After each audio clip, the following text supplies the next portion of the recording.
And welcome back to episode 160 of the Weekly Tech Rant with me, Jay. And me, Carl. What? Episode 160, Carl. Where is this year going? I can't believe it's You wait till we March get to already. 200. Oh, yeah, but just, that's a lot of episodes. And we're in March 2024 already. I mean, again, this year is flying by, isn't it? I know. So this week we have got the roundup of MWC 2024, which seems to be back to its pre-COVID size, isn't it? Seeing some of the pictures and the discussions coming out of there, it looks like it was well attended. So we're going to talk about MWC. We're going to talk Nvidia, and there was a bit of a few stories this week around Nvidia and how it basically has become the 2 trillion company that it is today. We're going to talk about Apple and its the DMC piece, particularly around some Spotify's. Well, how Apple don't want to be friends with Spotify at the minute, but also how Meta and Microsoft are also unhappy with the DMA terms that Apple have put together for access for the new store, which we did talk about previously. We said people would be unhappy. We did. Yeah, they ruffled some feathers. Apple have officially killed off the Apple car. Yes, the thing that didn't technically exist, but they're no longer making it. We'll talk a bit more about that in a moment as well. And the TechRant Rumour Mill is back this week properly with a rumour on the new MacBook Air. But then let's talk about MWC, and we'll start with a story from Samsung. So MWC, obviously, if you're thinking, what's MWC, or like you can't remember what it is, Mobile Congress. So it is the premier event.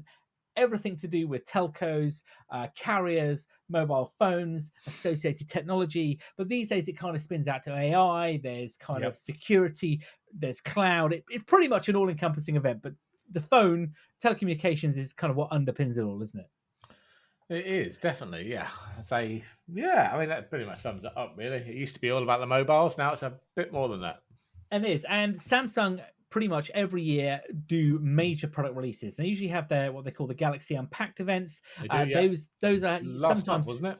They were. They used to be held at Mobile Congress, but they now typically hold them, don't they, kind of beforehand, and they do some other product launches at MWC. But one of the things that kind of came out at the last Unpacked event was this brand new, what do we call it? Health ring? Wearable? Wearable again, isn't it? Yeah, called the Galaxy Ring. Let's be honest, their naming convention's pretty... One ring to rule them all. Oh, don't. I knew that was coming. So, yes, the Galaxy Ring has been teased, and it was also demoed and shown at Mobile Congress as well. Yeah. So, what is it? Well, it is exactly what it says. It is a ring, a smart ring, very similar to the ring that is created by a company called Aura.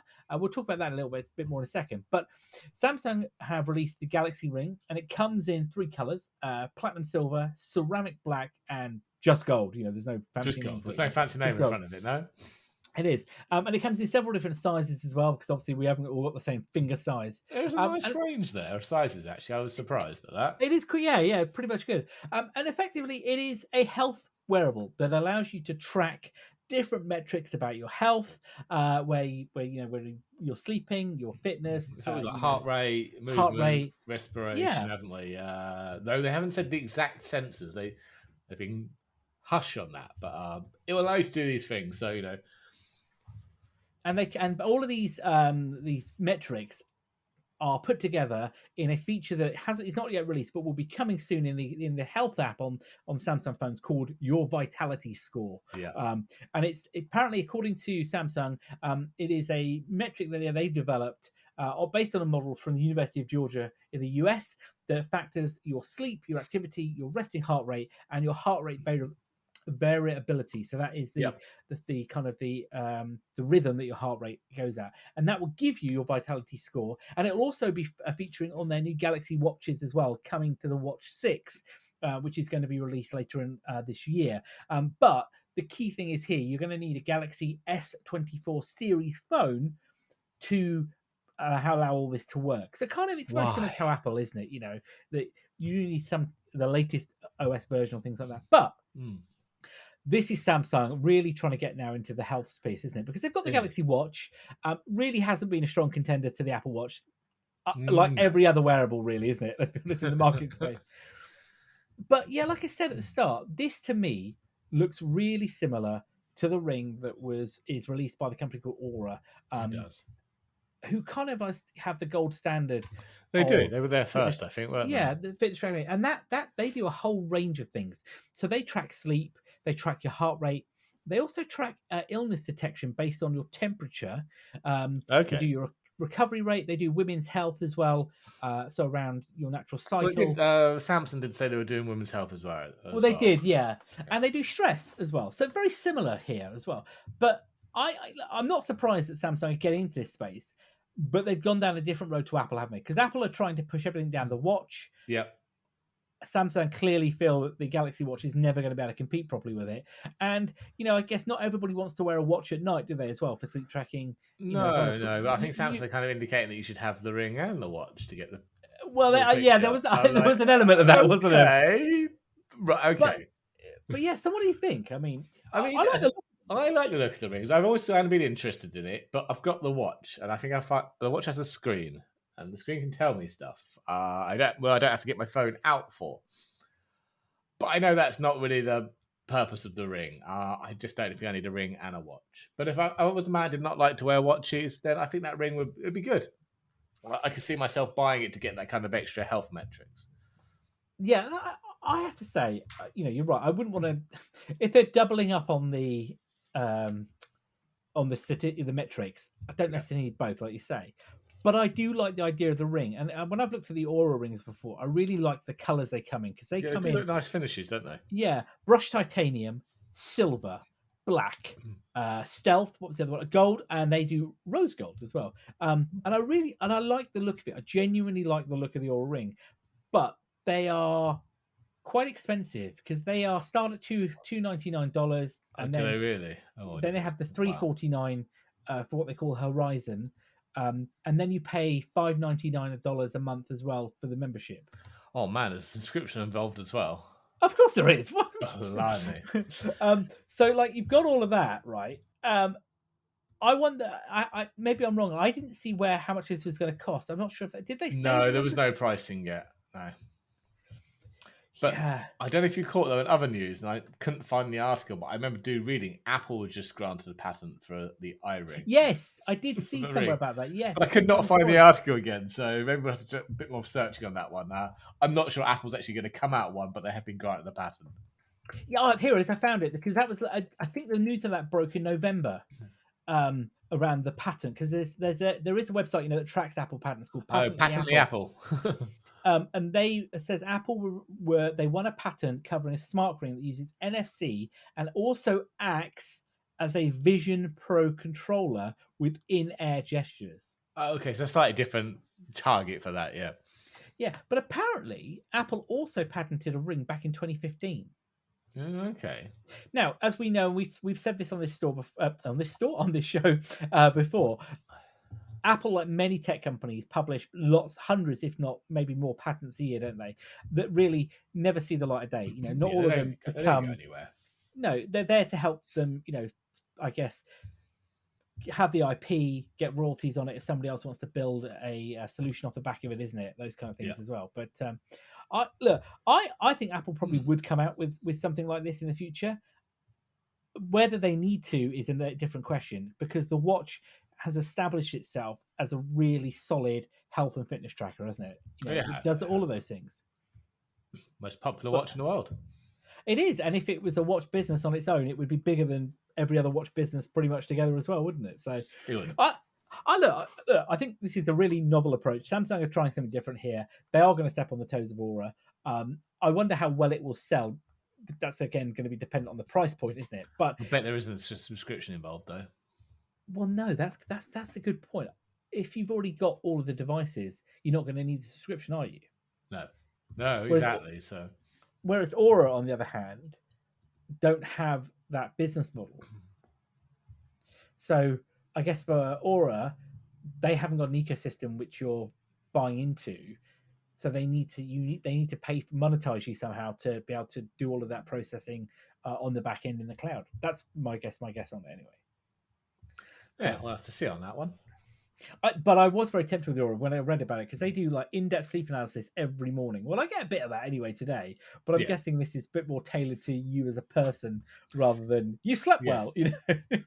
You've got 7 hours. How many minutes of deep sleep did I have? None last night. Oh my god, Oh, really?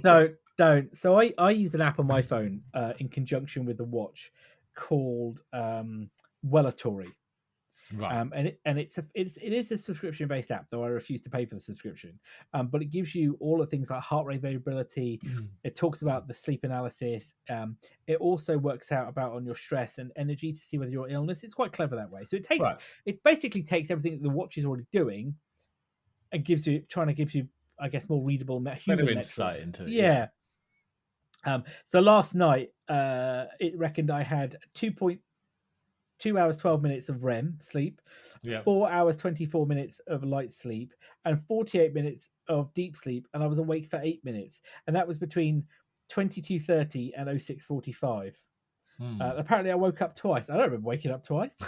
like, so, but yeah, so I like a lot of that. I guess we as humans we've managed to get through most of our existence without this information. But I don't know, there's something about it. I don't know. Maybe it's just me. I just like reading it sometimes. Be like, oh really? Did I Yeah. sleep that badly? Maybe that explains why I feel like crap this morning. Yeah, there's a bit of that. Yeah, I have to say. And I guess if you're a Samsung customer user owner, you two now can join in the party with all of this information. But yeah, look, it looks good. I want to know the pricing on it. Though I guess if you have to have the watch and the Galaxy S24 series phone as well to use it, that's probably going to have some contention. It's going to get expensive. Yeah, it is, isn't it? But Samsung, they also presented at MWC their new era of mobile AI as well, also, which is kind of attracting. When we talk about the release. AI featured really prominently at Mobile Congress, and I hate to say it, but I really do feel we've fallen into this buzzword bingo now with AI, haven't we?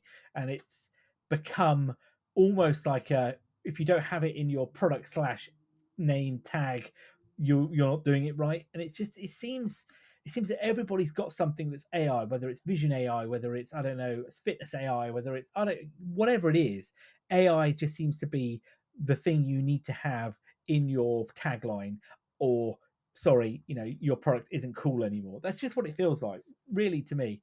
I don't know. Maybe it's just me. Maybe it's me just seeing it badly. But I don't know. What's your thought? Yeah, sorry, I was muted there. I'm just babbling away, and I wonder why I'm not getting a response. No, I was going to say, no, AI is kind of everywhere. I'm getting a bit bored of it now, but say there's a lot of AI that isn't really AI, but I suppose that's a conversation for another day.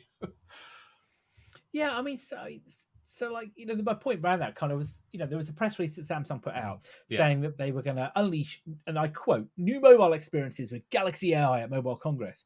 And that would be experienced the Galaxy AI hands-on across the product line, including their 24 series, which leads into a new mobile era of mobile AI. And then it says Galaxy AI will be extended across the portfolio into the Galaxy Book 4, the Galaxy Watch 6 with intelligent health. And it just goes on. It's just like you say. It's almost like repetitive words now. Maybe it was written by AI. It probably was. I have no doubt. Maybe it was written by Bixby. I mean, where's he gone? Oh my God, they gone. Blast from the past there, Bixby. Wow.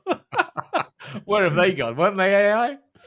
Well, Bixby was she who should not be mentioned, wasn't it? Yeah. That was God. That was I don't know. Does that still exist? No, I think they've canned that one. Or they've canned the name. I think it probably exists as a yeah. It's not Uncle Bixby anymore. No, Bixby. Yeah. Oh my gosh, yeah, that was I remember Bixby. Yes, that was sorry, I was just when you have a moment of like, yeah, I remember that. yeah. I'm just waiting for Clippy to make a return. Oh, don't you will. It will. I mean, on a kind of tangent, I wrote a blog post today. I started writing a blog post today on what are AI co-pilots. Yep. Because everybody now seems to be releasing an AI co-pilot, don't they? Yes, there does indeed. So I kind of started writing a blog post today to kind of explain like I'm 5 what is an AI co-pilot, because I really do think a lot of people probably haven't a clue. Don't what and it isn't. We're not talking about Goose and Maverick, the kind of wingman / co-pilot / guy sits behind you, But yeah, it just got me thinking anyway off the back of that. But yeah, it's AI does seem to be everywhere, and no doubt there will be AI inside or AI powered as part of this new health piece from from Yeah. Samsung.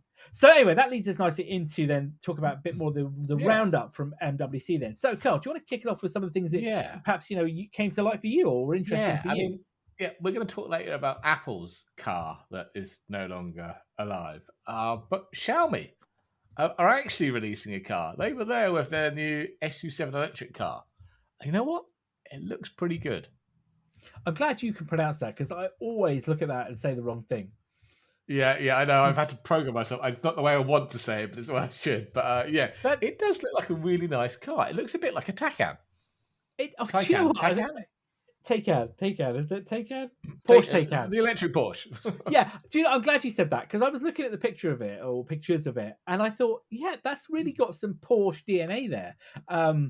The way the kind of the roundness of the bonnet and the back end of it, it almost looks like Porsche met a Tesla and something's come off the back of it.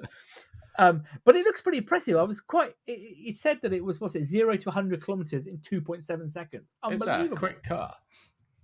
It is. Again, no word on pricing though of what that's going to be. No.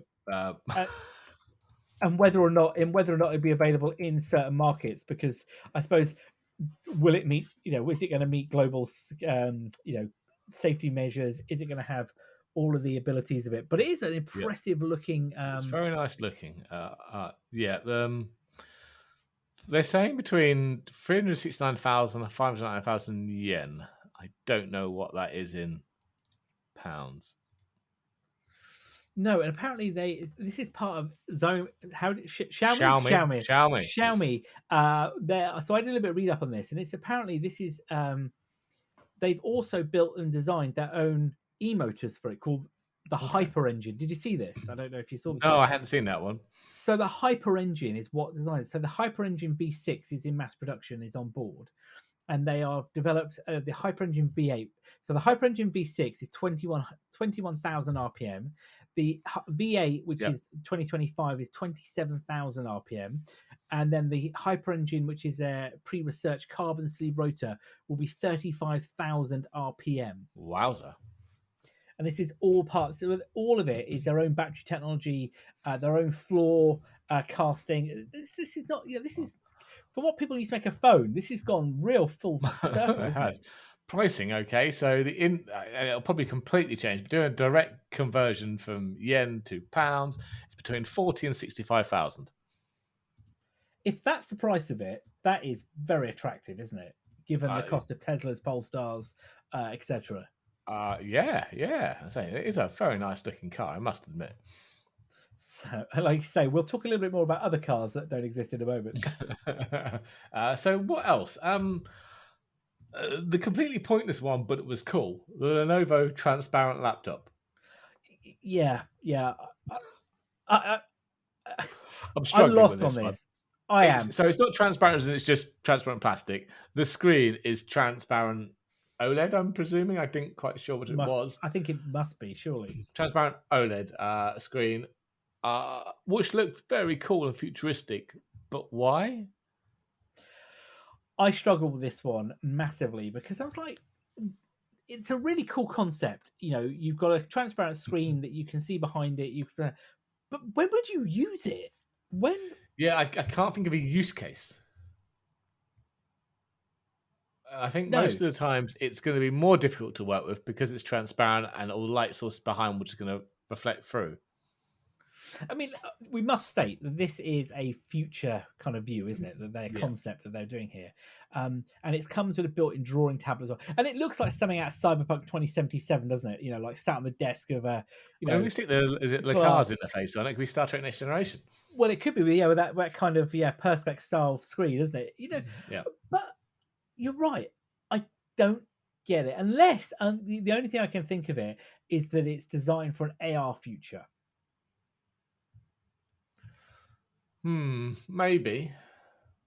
But it's a concept. But it is a concept. I don't know. Yeah, it's concept. So that was an interesting one. There was another kind of quirky one from Motorola. I don't know if you saw that one. The wrist bending wrist. So it's a phone where you can bend the display. Okay, and you wear like a special magnetic bracelet, and you can basically slap it down. As kids play with those. Well, the kids have got you slap it on your wrist. It's like that, but it bends the display backwards and suddenly becomes like a bracelet of a giant display on it. I worry about how easy that would fall off. I was gonna say, but my kids have got those snap bracelets. I can't even remember them when we were kids as well. Yep. But yeah, they kind of end up slapping themselves with it and causing all kinds of chaos. So hopefully they wouldn't do that with a Motorola phone here. But yeah, I'm not. It looks huge. So imagine a typical size phone, which It looked like curves 15 around the Pro Max, that kind of size, did it? and it's curved around the top, and then you have that on your wrist. I mean, I'm sorry if people are complaining about the size of current phones and watches. Why would you have The that Watch on? Ultra being too big, yeah. Yeah, I'm not sold on that at all. Sorry. No, it was interesting though, but I don't think anything will come of it. No. What else? Did you have anything that Yeah, took so your there's a couple of the comments. So Nokia, or sorry, I should say HMD? HMD, who own the Nokia phone brand, not Nokia the company. They are releasing two phones as well, with a partnership with Mattel for a Barbie flip phone. Oh, the Barbie pink flip phone, yes. Yeah, which is classic style flip phone but with smart features. And also what it also calls the HMD Fusion phone, which is designed for those of us that like to tinker. Excuse me, that's a completely Tinker. different problem.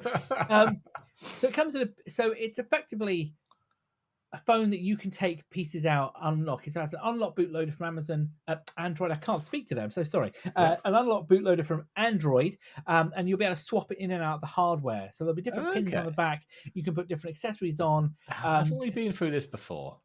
Yeah, so their argument, their example was one of their spokespersons said was this could be imagine if you need to have different accessories. So you're working from a medical perspective and you've Yeah. got an app and you want to do test blood. So they were saying that you could have a piece of hardware that you could clip to the back of the phone, combine with the app, and then work in the field, things like that. Or you have to build, put a notification system on it or some hardware for voice or anything like that. That's what they're kind of thinking at, rather than there was that phone who Google allowed you Ara. to I was just googling it. Google's Ara modular phone, which had all the different bricks you just slotted in and out for different functions. yeah, exactly. So I think it's a different approach here with it. They're not saying for people like you want to swap out a bit like the framework laptops. This is more designing like a Raspberry Pi, Yeah. where you could build it into functions or you could build Okay. hardware for it. But no, personally, I think I'm more excited for the Barbie phone, really. It'll look great. Yeah. So actually, sorry, looking back at my notes. Sorry, I realised I'd underlined smartphone. It is not a smartphone. It's going to be a traditional Feature flip phone. Yes, that's the word. Feature phone. Sorry, that's what I was thinking of. So that was one of the things kind of was there as well. The other one was there was more hands-on apparently with the Humane AI pin. So this is that new kind of almost like Star Trek style communicator that you clip onto Yeah, badge you put on yourself. Yeah. yeah, that and then allows you to talk and work to it. There's been and it kind of doesn't it? It projects. Oh, it's got the laser projector. You put it on your hand, can't you? That's it. And you have gestures now.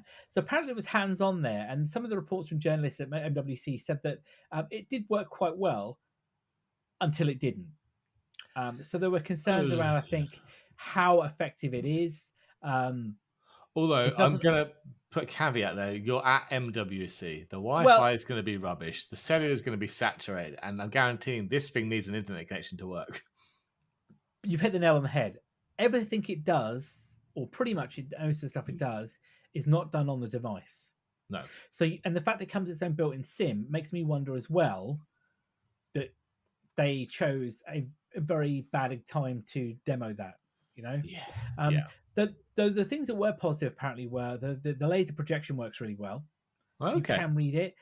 That actually is done, but it's the concern is if you haven't got the right data, it's all right. And apparently, though, one of the people from Humane AI said that it isn't intended to be a phone replacement, so you still need your phone.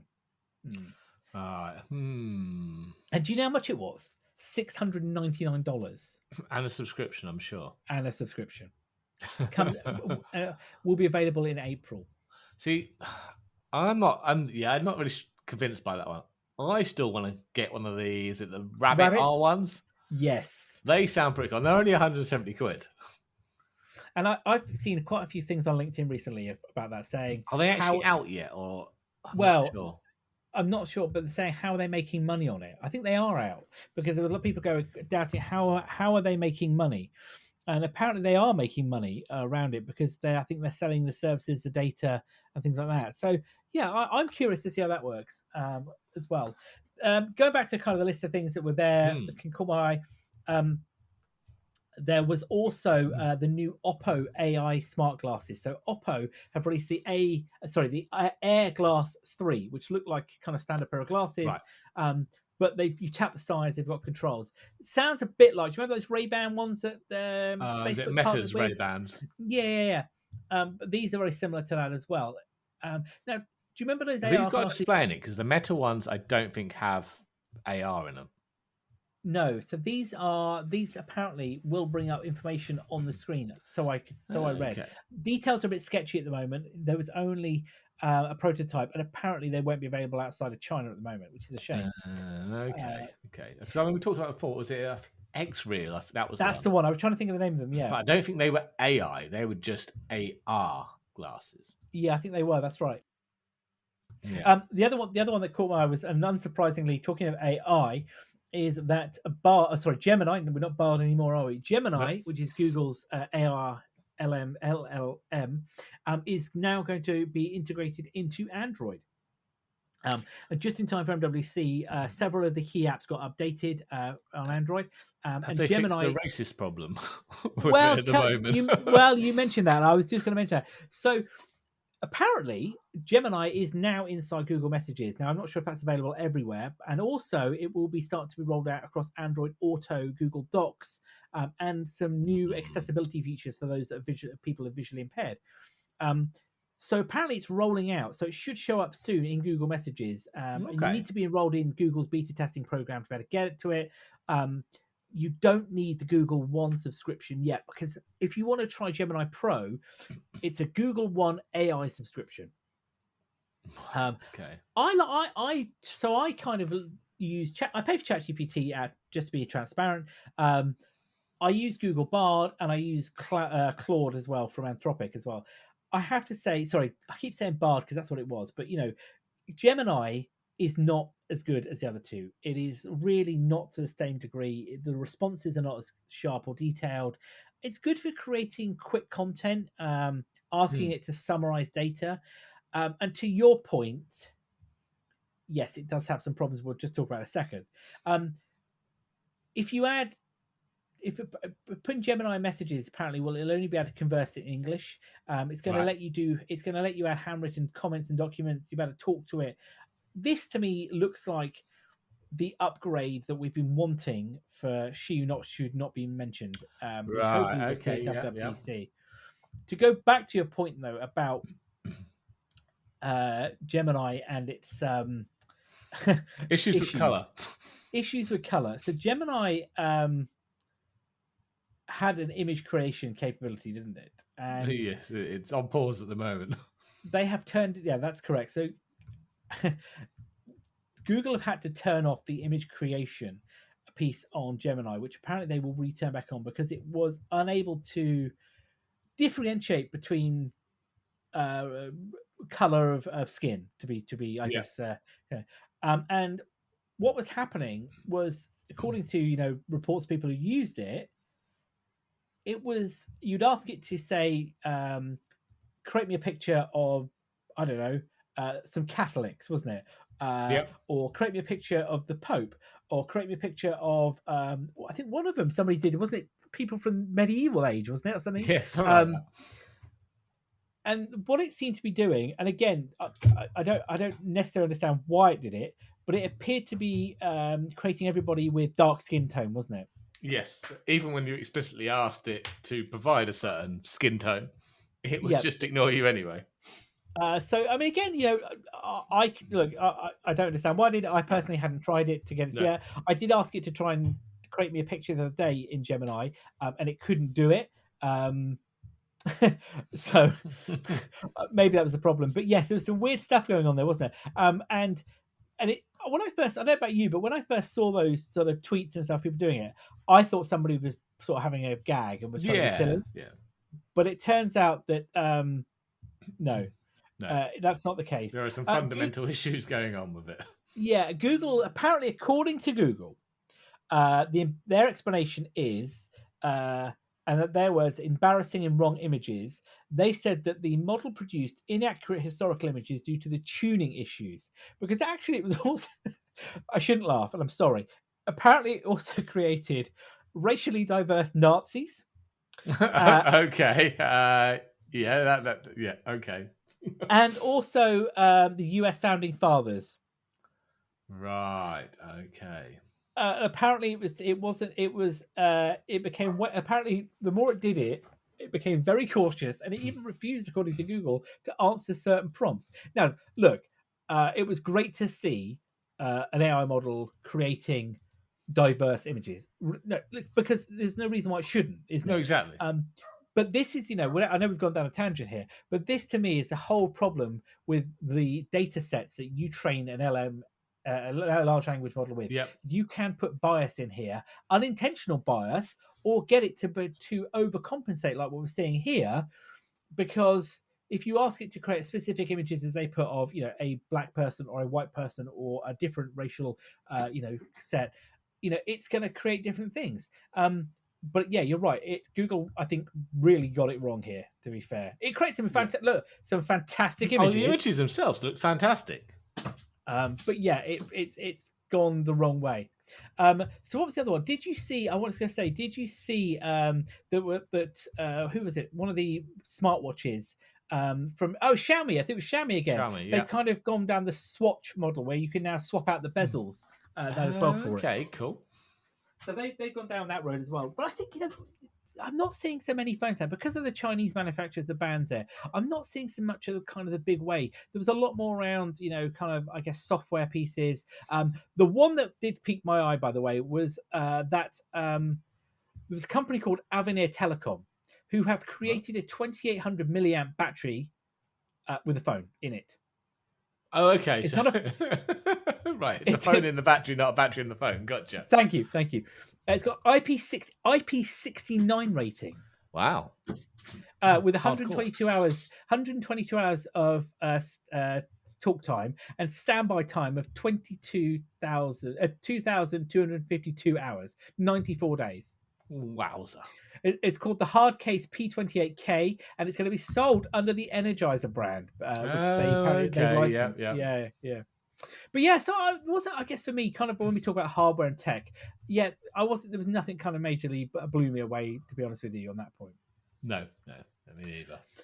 So let's swing this. Let's swing the wheel of fortune over to talk about Nvidia, because we talk about AI a lot this week, but Nvidia really have leapt, haven't they, from a company that was doing well, kind of around 10-12 billion for many years, but in the last 18 months have become a $2 trillion market cap company, overtaking people like Intel, who they were kind of on par with, wasn't it, for quite a while.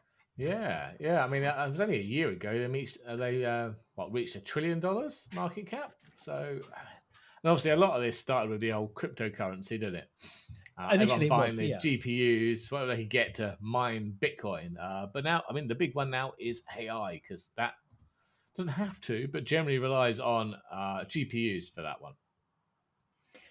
It is, and I think Nvidia have found themselves almost, kind of being like those prospectors, in the 1800s in the gold rush, wasn't it? They've hit gold. They've hit gold. They were doing all right, they were kind of finding the odd nugget, weren't they? And like you say, business was doing well, but now they have hit the mother lode, so to speak.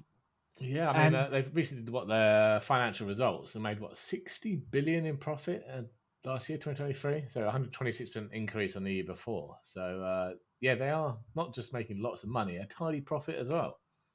And when I look at the market cap at the moment on my stock tracker here on my machine, you've got Apple at $2.75 trillion market cap, Microsoft $3 trillion market cap, Nvidia $2.02 trillion market cap, and then Amazon 1.8, Google 1.7, and it goes down. Nvidia have leapt over, what we would traditionally think of as the big, the big set of players in the market space, or what they call it. Yeah, and it's like they've leapt it, and you're right. They were positioned really heavily to get the Bitcoin cryptocurrency mining because everybody wanted GPUs, didn't they? So we Yep. saw loads of these farms being spun up. We, during the pandemic or just before the pandemic, we saw that real dip in availability of the GPUs because cryptocurrency was, harvesting them. Then their fortunes dipped a bit, didn't they, when governments, particularly the Chinese market, regulated cryptocurrency, and they Yep. kind of Or fell. outright banned it. Yeah, exactly. All right, Bandit. And then you're right. All of a sudden, we had AI models, and particularly that H100 GPU, which was which is a mainstay, I should say. All of a sudden, opened up a complete mainstay business, and it's just rocketed. There was an infographic on online the other day, wasn't it? That was showing, I think it was tracking against Intel, wasn't it? The stock price of Yep. Nvidia and Intel tracking along. Intel, bigger company, several $100 billion market cap. Yep. Nvidia, as you say, coasting along underneath, and then all of a sudden, within the last, was it 2 years, maybe about the last 5 years, Bitcoin, and then Yep. last year, all of a sudden it flips, doesn't it? And Nvidia just like get on a rocket ship and fly off into the sun, and it's just unbelievable. And I mean, we're seeing obviously people like Microsoft, we've seen OpenAI and Intel as well. Are realizing that if they don't start to design their own chips and capability, they are going to just be paying money hand over fist to them. I'm interested to see how their performance does once, say Microsoft, OpenAI, whoever build their own chips, and the kind of impact that will have. Well, that's a really good question, and you'd really like to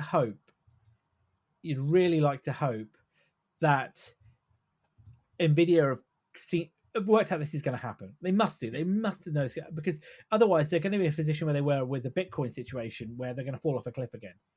Yep. But it's not going to be something that's going to happen overnight, is it? Because development of chips takes a long time. We've seen that before. They're going to have to, these other companies are going to have to work very heavily on it. And for a while, we're still seeing massive demand for AI models. ChatGPT obviously is a great example of that. We know that Microsoft have built masses of resilience around there in the Azure data centers. Yep. So we've seen that, and also we know that Meta have also invested heavily in Nvidia. Yes, they have. For their AI as well. So I think for the moment they're safe, but it's just I think a real amazing story of how this small company who started off making graphics cards, which initially weren't that good. Well, let's be honest, no, the original ones. I think I had one and returned it. I read the other day that Jensen Hung sold, when the company was in its infancy, he sold $200 of stock to his lawyer. Right. Okay. Apparently today, that share which he sold would be equivalent to $400 billion. Oh man! But that's like who was the guy? Wasn't it the fourth founder of Apple? I can't think of the guy's name. Who don't know. Went in with Steve Jobs and he sold his stock as well. But apparently that would have been worth like half a $1 trillion or something at one point. God, wow. Yeah. Hindsight, man. Hindsight is great. Anyway, let's keep rolling on it. So we've talked about Nvidia. Let's talk about Apple then, and the EU and the DMA, because there is money. There's a big fine looming, isn't there? That Apple could be hit with around anti-competitive behavior once again. Oh yes, this is the whole Spotify thing. This kicked off in 2013, I think it was. So it's been going on for a while, but I think it's finally coming to an end. But yeah, Apple could face a $500 million fine. And this is basically, again, this is to do with Apple not allowing people at the time, I think they do now, appointing you to purchase elsewhere. So you couldn't put, like Spotify, you couldn't put a front page bit saying when you want to pay, please go to our website to pay. You weren't allowed to do any of that. Users just had to find it themselves, didn't they? Or they had to pay via the App Store, and Apple would take their 30% cut. So this is it, isn't it? And you're right. This is a historical claim on that point of view. It goes back, wasn't it, all the way back to 2013. The case was filed 4 years ago, as you say. And now I think we're in a very different place here. Apple argue against Spotify's complaint, don't they, that Spotify pays nothing to them other than $99 a year. Yeah, That's for the our argument. developer account. But they also argue, don't they? Apple also argue that they use test flight for free, and Yeah, they've tested over over 500 versions of it. Yeah. yeah. Apple also apparently have reviewed 420, but this is brilliant stats. 420 versions of a Spotify app, Yeah. and then the best one to doubt, which I'm sure you saw as well. Yeah. The download stats for Spotify. Did you see that? Yeah, I did. 119 billion times. Yeah. Which I suppose what Apple's argument is this is just cost you $99 a year. Yeah, that's pretty impressive. Return on investment there. But yeah, as I say, pretty much Spotify wants a limitless access to all the tools and the customers without paying really a cent to Apple. But they're getting that though, aren't they? If you look at it from Apple's perspective, they are getting that. But Spotify want to be able to put the payment in the app and not pay anything for it, or direct users to again and not pay anything for it. Yeah, I mean they released lengthy statements that they're in the articles, but yeah, I mean I'm really struggling with Spotify's point here. You know, I am. Yeah, I mean personally, I think 30% in this day and age is too much. Apple have rectified that to a degree, but Spotify aren't paying that anyway. But you know, the way I look at this, Spotify must have other partners it pays. You know, where does it store its music? It's not put on hard drives in its office, is it? It's got CDNs for data transfer. It's paying the artists in the studios, though, from what I've heard, not a lot of money.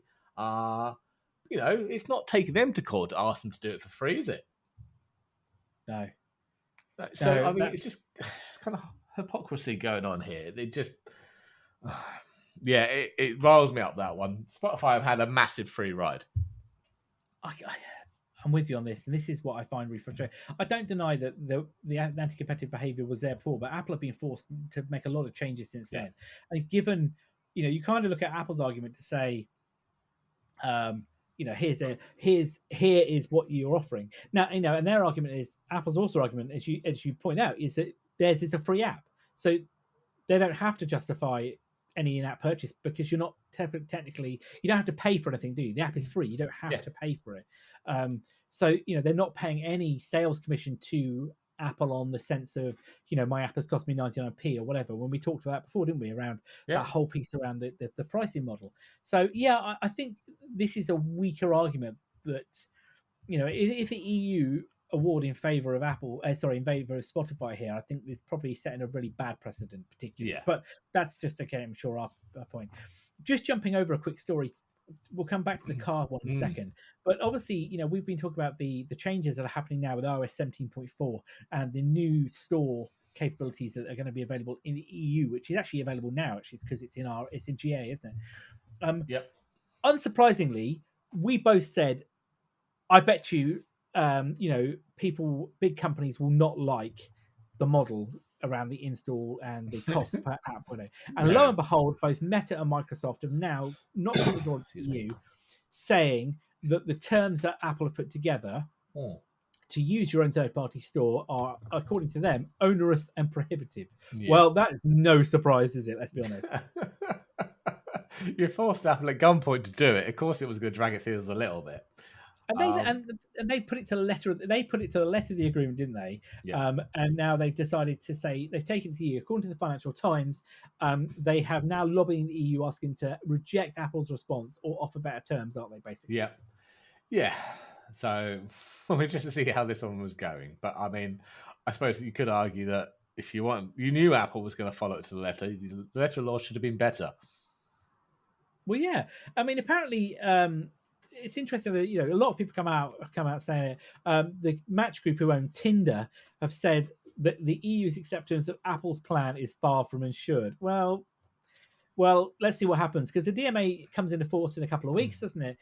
We've got that's the 6th of March, isn't it? Oh yeah, of course. No, it is. You're right. The 1st of March. Sorry, it's next week. Yeah, it's next week. Sorry, yeah. So, you know, we're going to see whether or not they're going to issue any fines. This is a bit like the whole GDPR thing. You know, GDPR had the power to have big fines, but we've not seen a single one, have we? Well, we have. Well, biggish fines, but not 10% of your global turnover or anything like that. No, that was it. You're right. It was up to €20 million or up to 4 million of global turnover, whichever is higher. Yeah. And you're right. We've seen some fines there. I think there were some big multi-million-dollar fines, but they were also reduced on appeal. yeah, well, that's the thing.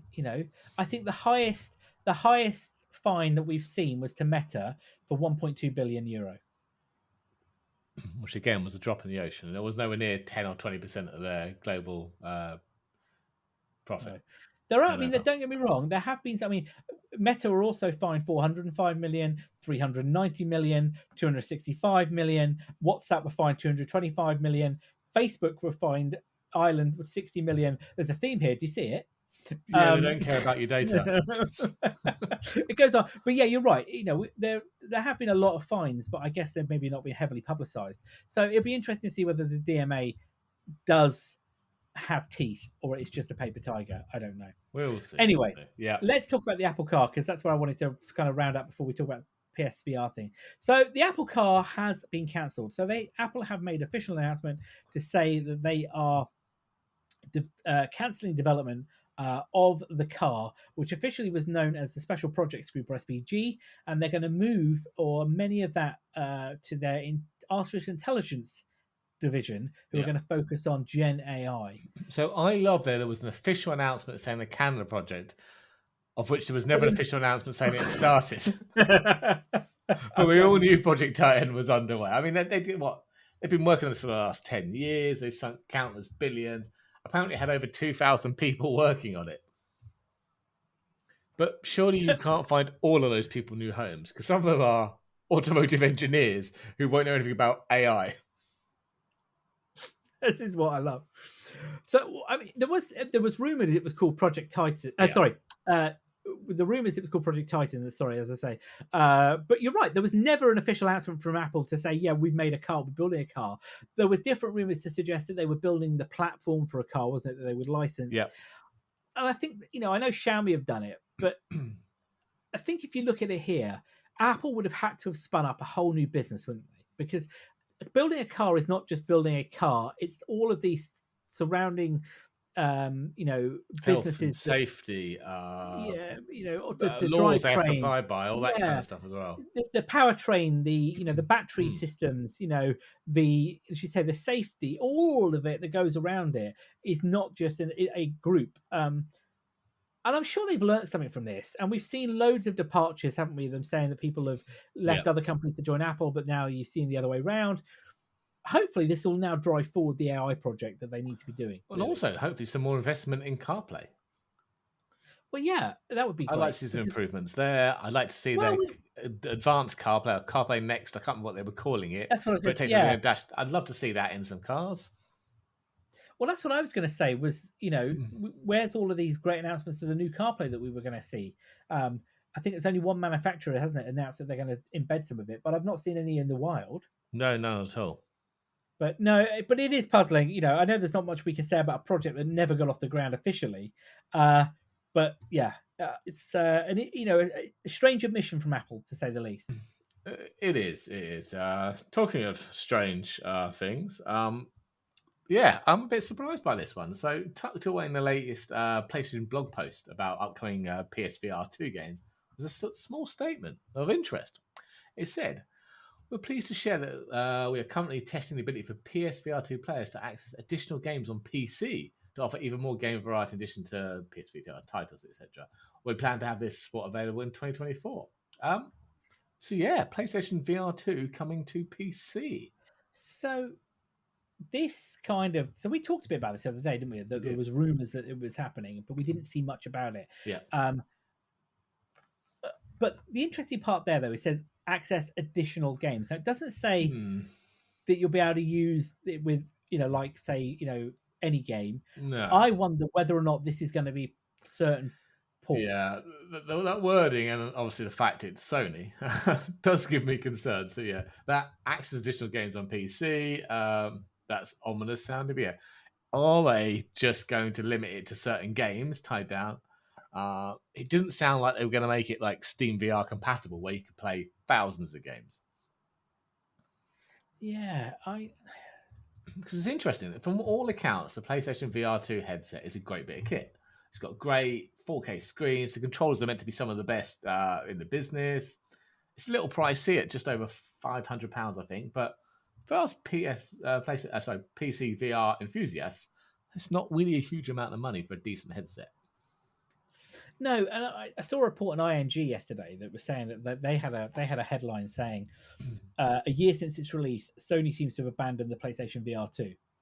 So I kind of wonder, is this Sony's way to kind of resurrect it from the dead? Yeah, could be. If it's a decent bit of kit. If we get it, if they did it properly and made it Steam VR compatible, I could see quite a lot of PC VR enthusiasts going, "I'll have one of those," because the Yeah. alternative at that price range is a Quest, and that's Meta, and they want all your data. So they apparently the 40 games that launched that supported it. Yeah. Things like, and there were a couple in there that make me wonder whether we'll see. So No Man's Sky was in there. Resident Evil Village. Yep. What was the other one I saw that made me think there was a crossover? I probably can't find it now. But those two jumped out at me because I thought, that's interesting. Those are games that are also on PC. They are. So And I wonder VR whether, ones. Yeah. and I wonder whether or not we will be able to see. Again, as you say, it'll be a limited set of games that also exist on PC, also are in the Sony catalog, so to speak, and goes there. And if they do that, you're right, they'll get an extra. If it works and it's really successful, you've got an extra revenue stream. You haven't killed the project. I don't think any PC buyers are going to buy it if you're limited to certain games. No, but if you've got that and you're on, excuse me, if you're on the Sony ecosystem and you've got one, you've got more capability out of it. Does that make sense? Yeah, definitely, yeah. But I mean, in all fairness, even if Sony do it that way, which I think they will, and restrict it, once it's on the PC, they're going to reverse engineer those drivers, and we'll have it for every game. They'll hack that. Yes. Do you know what? I would be interested to see if somebody could hack it. Surely somebody might be able to make it work. I don't know. Yeah, I don't. We'll see on that one. But interesting. I'm interested to see what Sony do with this and how it's actually released and what the capabilities.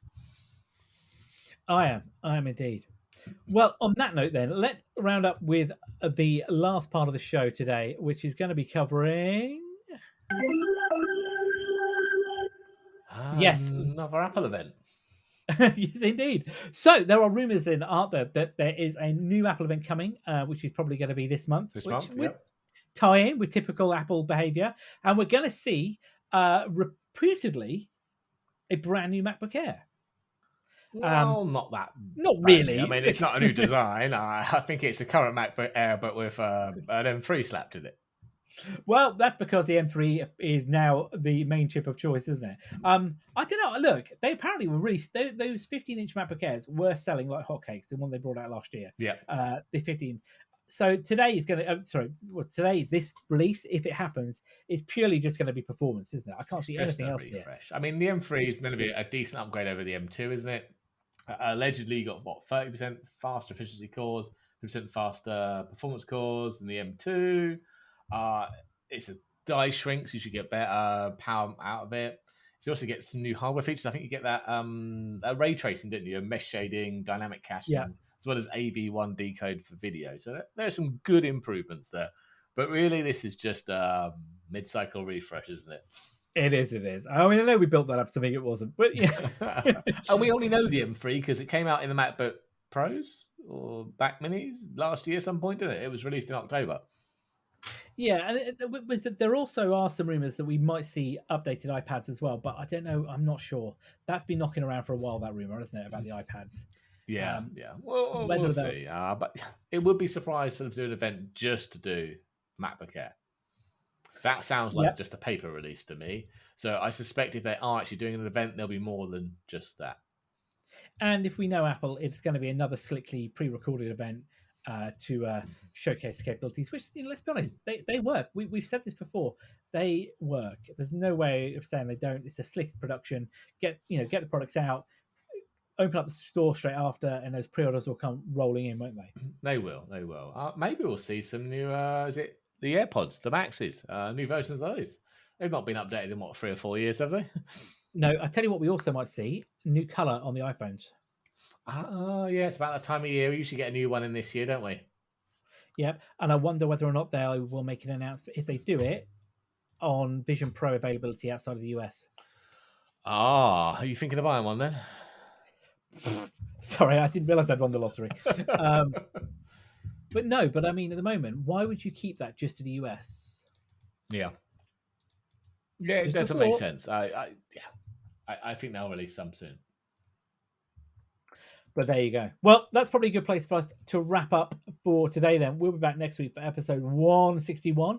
Of course, you can still find us on Twitter. We are at Weekly Tech Rant, and all of our show notes at techrant.online. And of course, wherever you get your podcast from, if you want to share with your friends and let them know about the show. Right, Carl. I think that's a good place to finish. So I've been Jay. I've been Carl. Have a good one all.